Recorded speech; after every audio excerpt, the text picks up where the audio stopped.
SpaceX just launched a spaceship that cannot bring itself home. On June 23rd, a Falcon 9 lifted a flat new return capsule called Starfall from Cape Canaveral. It was not crewed, it was not Dragon, and that is why it matters.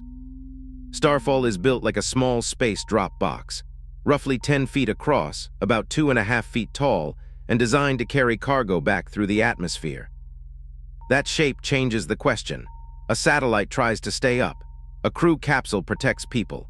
Starfall is testing whether a small cargo container can leave orbit, survive re-entry, and still bring useful work home. The launch part was familiar. The strange part begins after orbit. According to reporting that cites FAA documents, Starfall has attitude control from compressed inert gas, but no deorbit engine of its own. It depends on a planned trajectory, a heat shield, a controlled fall, parachutes, and recovery in the Pacific. That turns the mission into a corridor. Launch from Florida, release in orbit, survive the fire wall, slow under canopy, then land about 700 nautical miles off the U.S. West Coast. The first demo is about proof, not spectacle. If this works, the promise is simple and huge.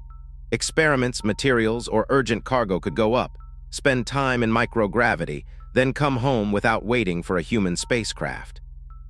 That is why the missing engine is not just a weakness. It is the whole test. The capsule has to hit a narrow return window with enough precision that the heat shield, parachutes, and recovery zone all meet the same moving target. SpaceX has not turned orbit into a delivery lane yet, but Starfall is testing the hardest verb in that sentence. Not launch, return,